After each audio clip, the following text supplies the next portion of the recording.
welcome to the Soccer Ladder. We have Ruben Cisneros with us today. He is the Academy Performance Coach for Chicago Fire.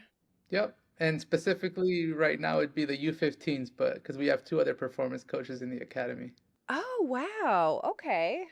This is kind of cool because how we know Ruben is my trainer, Matt.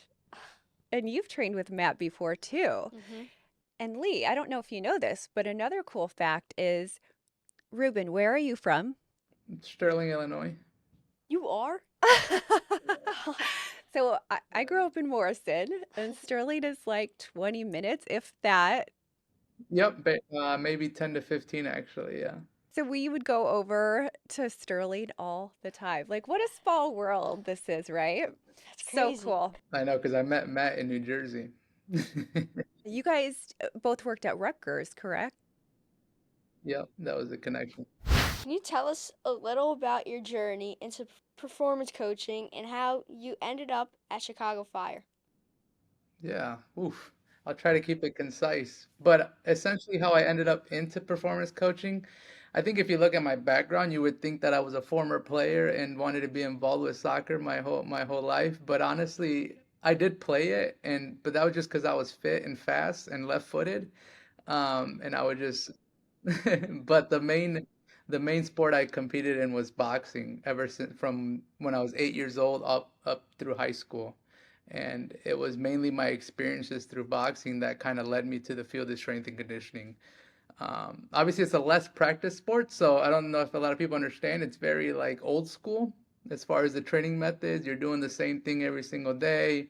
You're idolizing Rocky and those methods of training, and it's just all about the grind and putting yourselves in situations that by the time you get to fight time, you left no stone unturned. But like I said, it's very old school, and I was doing the same thing every single day. Obviously, it's a weight management sport, so weight was always an issue of having to make weight, and the methods of doing that weren't always the healthiest. I'd run outside in the sun with trash bags on to sweat more. I would chew gum and spit it out to accumulate like a water bottle full of just spit. It sounds disgusting, but it's just ways that we would utilize to cut down and make weight.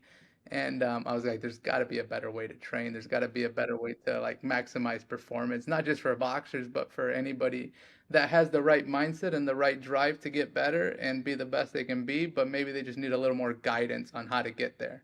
And that's what kind of sparked my brain into going into strength and conditioning.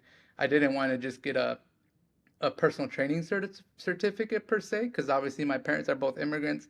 They wanted to come into this country and give me the opportunity to go to college. So I was like, does this exist in college? And I found exercise sports science, and I took that. And when I went to school at the University of Wisconsin La Crosse, and I got exactly what I wanted. I found a passion, something I love doing, and um, and it worked out for me. But I did my 4 years there, and then I did my first internship at a collegiate setting and here in Chicago at DePaul University. And up until that, yeah, up until that point, I was like very comfortable in the weight room, like the strength and the power, and even some endurance aspects you can work on in the weight room. But I always felt like if you took me out to the field and had an hour with the team, I was very uncomfortable. I didn't know what to do. So that's when I looked around the Chicago area, and luckily the Chicago Fire, where I'm currently at, back in 2015, I interned with the first team, and I got my exposure to soccer that way, and that was exactly what I was looking for. It was like the total opposite of what I had been exposed to up until that point. The fitness coach that I was working under was his office was right next to the technical staff, so he was constantly communicating with the technical staff. Um, and just going over the training sessions and being involved in the actual implementation or the actual design of the training sessions, just to make sure like the physical outputs are being addressed in each training session. That way we can be as efficient as possible. So that I got exposed to that. For example, top off runs or like any extra conditioning you need to do before or after, how to do that properly. Not just that, how to monitor them when they come into the door. How are they looking? How are they doing? What conversations are we having with them? And how we're reporting that to the technical staff. And then post training, how hard was the session? I'm sure you've done RPEs as a player. How hard do you think the session was? you can get a score there, and then just all of that kind of was exposed to me just from soccer, a whole nother world that I wasn't really aware of. And then from there, I fell in love with the performance coach in a soccer setting. So ever since that, I went back in the collegiate. I even did youth, and fell in love with just working with soccer. And but along that journey, my wife and I had two little kiddos along that journey, and it gets hard being away from home and taking care of kids. So I was so happy, and I told her right away when the opportunity came up that the Fire was looking for an Academy Performance Coach. So I jumped on it as quick as I could and just expressed my interest. And so I'm lucky to be here now. Ever since I left as an intern, I wanted to come back. I just didn't know in what capacity or how long it would take me. But I'm basically back where I started in a much more knowledgeable place. Oh, for sure. That's a full circle moment. That's awesome. Yeah. What does a typical day look like for you as a performance coach? Yeah, so I work with U15 specifically. Last year I had U15, U17, so that schedule was different now than what it is now with U15. U15 primarily trains from like 5 to 6:30. So I'll come in at 11. We go right into lunchtime. That's when I get to say hello to everybody, eat lunch, and then after lunch I go into meetings. Usually it's sports medicine, the athletic trainers I speak to about the injury report and just go a little more in depth about the injury report, who's full go, who's limited, who's returning, and who's just on the sideline. So that way I have that information when I talk to the technical coaches after them. Then I look at the training session, go over it. Depending, everything revolves around a game day. So it could be a match day +1, +2, or -4, -3, -2, -1. So the conversation just revolves on what day it is, what are we what's the best things that we can hit on this certain day depending on the game day, and we just go over that one by one each phase from the warm up all the way to the final game. And then after that, that hits around 2 o'clock. The U16s, U18s are outside training, so I'll usually assist with that because the performance coach for the 16s and 18s sometimes needs help if they're both training at the same time. I'll go and help one of those teams, not all the time because then my schedule might I'd be missing something on my end, but I usually try to do that. Or if that's taken care of, they're on Tuesday, Wednesdays, they'll usually come into the weight room, so I'll help in the weight room since it's a lot of kids going in and out. Just an extra set of eyes helping those teams out in the weight room. And then after that, I go set up for the field session for my team at 5, and then also the weight room session. If they have a weight room session, the 15s usually train before. That way, I don't have to keep them too late after 6:30. So we'll just go 5 to 5:30, and then go right into the field, and then they're done after the field session. So that's typically what it looks like. Some longer days, it can get longer if I help out in the mornings with IDP sessions, because the 16s, 18s are in the school program, and then in the morning they do IDP sessions, the individual development work. So I'll help out with that, and then I'll have a little break, and then I'll go back into that typical routine I kind of just mentioned. Wow. I mean, your job is so important. You are fully invested in the success of the kids as well, what you guys are doing. So Liam's going into his second year with Red Bull Academy. Do you have a performance coach? I have a trainer. At what age do they see the performance coach? So here at the Fire, we have one performance coach for the 13s and 14s. And then I'm just the 15s, and I can go back and forth assisting where need be. And then there's a performance coach for the 16s, 18s. I've been in a setting where um, a full-blown residency program. It was non-MLS, but I've been there, and I was the only performance coach for 3 academy teams and then 5 pre-academy teams. So Oh, wow. Oh my gosh. I know. So it can range from one performance coach to maybe 5 at Red Bull. Maybe one academy, then maybe one second team, and the second team guy maybe helps. It depends on the situation. So it kind of varies depending on the club and the availability. I'm fortunate enough to hear in the at the Fire Academy where they put a lot of emphasis on the performance end. So they're investing like 3 academy performance coaches for just the academy. I think we have three performance coaches actually. I wonder at what age you start with them, though. I think we already have them. Oh, okay. Off topic. Were you down in at the tournament down by Nashville just recently? The playoffs? Yeah. Yes. Yes, I was at. I was down there doing some work, but I knew all the teams were down there playing. So that's how'd the Fire do? Oh my gosh, not as good as last year. Last year we were fortunate enough to win the national championship for the U15 age group. Yeah, so we were fortunate to win and then the 17s at the time because they restructured the age groups a little bit. The 17s made it to like the second round, and then this year we didn't do too hot. But the weather was terrible this year. It threw everything out of whack. Thunderstorms. Yeah. Wow, that's impressive. You guys won it last year though. You work closely with technologies like GPS trackers. How do these tools help shape your training plans? Back when I first started back in 2015, GPS was just coming out and it was super expensive. But now I think like every club, even a non-MLS club, has a GPS unit. So it's very important. It's basically gives us like a snapshot of what the demands are that you're preparing the players for. So we want to make sure we have a good understanding of what they're doing in a game, and does that vary by position? And from there we can then work backwards and train the sessions with the physical demand in mind as well, so that we can target those physical qualities within their training sessions. That way, by the time they get to game day, they've been exposed to every quality they're most likely going to encounter to a certain extent. And you can get as general or as specific as you want with that. And you can go down a rabbit hole of looking at each acceleration and the speed at which that acceleration was done, and making sure you have like on the small sided game, make sure you have like 50% of that in that session, and then they're done. Or and then the next day they open up the field, make how many sprints does a center back get in a game? That match day -3 is a good time to maybe get 60% of that, but at a 90+% of their actual speed. So it can get very in depth.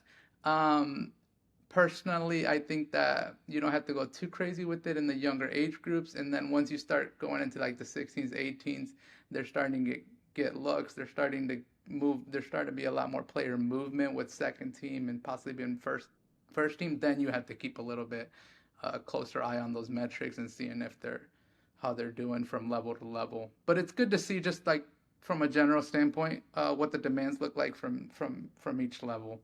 At the U15 age group, we basically just started introducing them for games just so that they can have an idea of what the numbers are and explain to them the numbers and what they mean, and have the soccer coaches there as well. That way the numbers don't get blown out of context. And then at 16s, 18s, they'll wear them for training sessions and games, and then so on. Then it's a part of their kit now. I feel like on TV I always hear what position would you say like runs the most? I know everyone runs in soccer, right? But I feel like I always hear like Wingers, outside backs. Daniel Edelman. Do you know who he is on the Red Yep, Bulls? at Red Bull. Yep. Yeah, plays the six, and I always feel like they talk about how much ground he covers. Yeah, so in a sixth position, you are covering a lot of ground. Maybe not, and you're also covering a lot of change of direction because you're always in and around the ball. Versus an outside back, I think their numbers will might be the highest as well in total distance, but high intensity um, speed running. So like high speed running, I should say, is what I meant to say. Just because they have that ground to cover, they have that opportunity to go up and down the flank. And like you said, a winger might have the most sprints because maybe they're playing a style where they want to find them in behind a lot. So they're trying to just make those runs every single time. They might not always get the ball, but at least they're trying. That's where you can start bringing GPS into maybe a tactical conversation. That's fascinating. That's what Yeah. I was, I guess, wondering with that question. And then, so you guys look at that data and kind of, do they train a little differently then, based off of what you're seeing? Yeah, that depends on the organization that you're working with. There can be a big physical component to it. Without I mean, Red Bull is notorious for that. Yeah. It's very GPS heavy, but there's other, as long as from a coach's perspective, I conversate with the technical tactical coaches a lot to be able to find the right wording to how to express the numbers. So like let's say they're talking about the principles, okay, maybe the numbers do show that this is not occurring, and then it'd be an appropriate time to do it. Or maybe this kid runs a ton, but we don't need him to run a ton, and we can use the numbers in that way to talk do the bring up the conversation. I always just try to do it with as much context as possible versus just be like, oh, you ran 5 miles in a game. Okay, so that was actually my next question. Here's the question. Are there moments where the data tells one story, but the coaching instinct says something else? And how do you reconcile that? Yeah, so there's a lot of conversations with that end up having to go on. Sometimes they'll be like, "Oh man, their numbers are great," and then the coach is like, "Yeah, but they have no tactical awareness of what they're doing." So there's still a problem here. So I'm in the from on my end, it's like, oh, at least they can handle the worst case scenario of just running a ton and sprinting a ton. But let's bring it back to the ultimate focus is to be better soccer players. So let's obviously the conversation he's going to have with the coach is obviously the most important, and then I can assist with any data that kind of helps out with that conversation. That's fascinating. Yeah. Like brings it all to the like real level of the sport. For young players not in the MLS academies, what's one piece of advice you'd give to help them elevate their fitness and performance? I'm sure you've heard this before, and there's different minds. There's early specialization versus non-early specialization. I think as a young player before, I would say MLS academies usually start at U12. I think we start at U13, but I think you're in the MLS academy at U12. I think before that is just creating like a big movement library. So creating a space, putting yourself in environments that put your body in different positions that you're maybe not used to. If you just keep playing the sport of soccer, you're put in the same positions of what the game demands, and there might be a different sport that exposes you to different demands that can help from a movement quality, a movement proficiency standpoint. That I would encourage you do that before just completely focusing on soccer. Now, our jobs as performance coaches is to understand sport specific is not only just working the muscles you work on in your sport and that make you better, but understanding what you're not utilizing as much and trying to work on that as well, just from an injury prevention standpoint. So before you go into an MLS academy, I would recommend personally is just trying out different sports, and maybe there's different physical qualities that those sports are that target and do a better job at getting you better at than just soccer. I love that Yeah, advice. And I feel like that's been a big hit. common theme, Yeah, right? big hit. I think everyone that's been on. You're a first performance coach though, so this is really Oh, nice. cool. Yeah, I think all the players said that Try new up things. yeah, exactly. But I love it from your perspective. That is Yeah. so cool. I try to keep everything, give the advice I can from my realm as from a performance coach standpoint instead of divvying out into. Physical performance is only one piece of the puzzle. How do you help players mentally prepare for demands of high-level soccer? Well, I'm very fortunate that we have two mental performance coaches in our staff as well. I didn't even know. Oh my, does Red Bull have this? What? Two performance? No, mental coach. Oh, no, we That don't is have that. so No, we don't have that. that is so cool. Maybe the older kids do and we just don't I think the know. second team does. Okay, Yeah. but anyhow, that is awesome. I love this. That is Yeah, unique. so well, I love to pick their brains and see the perspective that they come from and what they how they communicate. They have daily check-ins with the players. They're giving surveys after games on feelings of how they did, what they can improve on, and then I utilize them a lot, and the technical tactical coaches utilize them a lot, even if it's like a pregame talk, how to best deliver a pregame talk, how to best deal with a poor performance with the player, how to best communicate with the player based on. So they're in constant communication with the players in a way that makes our lives a lot easier because we can be more effective communicators through their expertise and through their knowledge and what they're listening to as far as player feedback. On my end, as a performance coach from the mental aspect, I just want to prepare them and put them in situations that they're going to be accustomed to once they get into the game. So, like the quote unquote, leave no stone unturned. So, physically, I want them put them in the best position possible so that they're confident and ready to just focus on their technical and then their technical awareness of the game. I would think both what you do and then the mental coach, when a player's injured, just Yes. like the mindset of someone injured and dealing with the injury or being out and then coming back, I would think that's so important, both of you guys. Yes, there's constant communication there, and yeah, you're right. It happens a lot during a return to play process. So, okay, well, I think Lee has some rapid fire Okay. questions for you. Who is your favorite soccer team besides Chicago Fire? My gosh. Well, I've spent a lot of my time following Barcelona, so I would have to say Barcelona. Same. Love Barca. Who's the fittest player you've ever worked with and why? I will say this, in the collegiate setting, I find a lot of really good physical players that have spent a lot of time in the weight room and on the field. So I don't know if I can say one name specifically. I remember back when I was an intern, Sean Johnson was not a goalkeeper. He was not only very powerful and explosive, but he would run marathons for fun. So Doesn't he play for like an MLS team? yeah, Toronto, I think now he's at Toronto. Oh, wow. Oh my, marathons for fun. What? That's I don't know if he still does, but he did back in 2013. What's the most underrated aspect of performance training that players often overlook? Great question. Glad you asked that because I think the most important aspect is the intensity of the training session. Like actually, like your main, like if you think of it as a dietitian perspective, your main meal is that training session.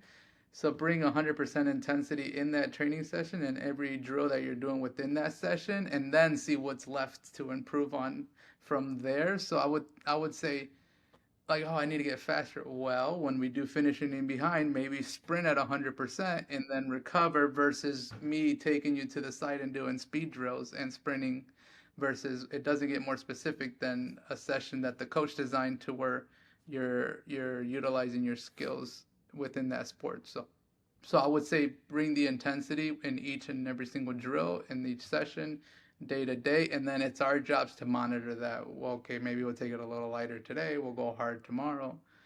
So I think a lot of people try to go outside of their actual training session to improve on qualities to bring in. Well, just improve the actual session before anything else.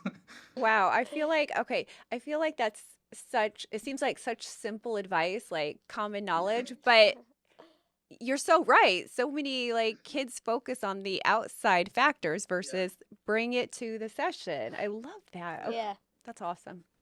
One performance one performance myth you wish would go away forever. Oh my God. That weights make you slow and bulky. So a lot of time people, a lot of notorious soccer players are notorious for saying they don't want to get slow and bulky or big. And I think it's taken out of context that weights can be utilized for things other than bodybuilding. So they can be utilized to improve strength, body weight, or like relative to your body weight, trying to get as strong as you can relative to your body weight, increase power by maybe lessening the weight and get you moving fast. So there's a ton of ways that you can utilize the weight room without being scared of getting bulky or slow. The intention in the weight room should always be to move the weight fast, but maybe the weight's heavy and it doesn't look like you're moving fast, but your intent is there. And the most important thing is the intent. So you're still working on trying to get faster. So yeah, I think it's being scared of the weight room because you're gonna get slow and bulky. That's be like me being scared of the soccer ball because I don't want to turn into Messi. Yeah, right. Great analogy. Speaking of Messi or Ronaldo? I would say, I'd say Messi, but as a performance coach, I probably should say Ronaldo because he's the one that I think was one of the early adopters of spending a lot of money in your physical health and your mental well-being and brought a lot of those ideas to the forefront when not a lot of athletes were 24/7 just worrying about their diet, their exercise, their recovery and all like and everything like that. But I'll say Messi. Oh my gosh. Well, it has been awesome to have you on today. I love hearing everything from your perspective. It was totally different, right, Lee? Yeah. So cool. Thank you so much for coming on with us. No, you're welcome. My pleasure. And yeah, a lot of parents always have questions on the performance end, so I'm always happy to answer a lot of this stuff. I love it. This is going to be awesome. I think an awesome session for people to listen to. Yeah. And when we come to Chicago or Illinois, I hope we can hit a game up, Yes. a Chicago Fire game. Yes, for sure. Hit me up. And I have to end on this note since we're from the same vicinity. What's your favorite restaurant? We'll give them a shout out. What's your favorite restaurant in Sterling, Illinois? I really like the Chicken George from Candlelight. I don't know if you ever heard of that. Yes, we have. You've eaten there a ton too. We've Which been to one? the one in Clinton and we've been to the one in Sterling. And Oh yeah, you like their yeah, yeah. I chicken. remember. Yeah. You love their Yes. chicken. It's called Chicken George. Yeah, the Chicken George and the, I don't know, Jan sauce or something that they use for it. Yeah. Yeah, I Oh my remember gosh. those. You know what I love? I love and it's such like a simple place, but it's so unique. Arthur's Garden Deli. My kids love Arthur's. Every time they come for the sandwich. They just want the sandwich from Arthur's. I don't know why. I just it reminds me of growing up. Like I'd always be like, "Let's go to Arthur." Anyhow, well, thank you so much for being on with us today. We greatly appreciate it. Oh, my pleasure, of course. Awesome. Well, you have a good one, and we will talk to you soon. Awesome. Thank you. See you guys. Okay, Bye. bye. Thank you.